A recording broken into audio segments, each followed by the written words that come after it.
So guys, meron tayong deadbat na battery ng e-bike. So ni-repair natin to. Itong ginamit natin, Nano activator battery.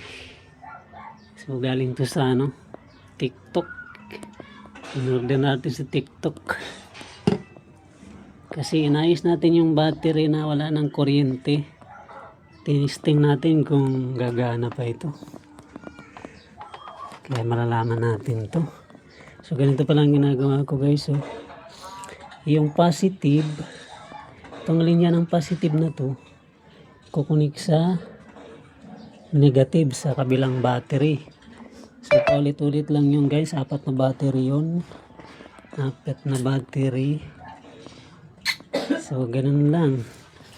Yung positive nya kinukunog sa kabila sa negative. Tapos ito na yung last na wire na ikakabit natin, yung positive dito na sa positive sa may connector sa charger.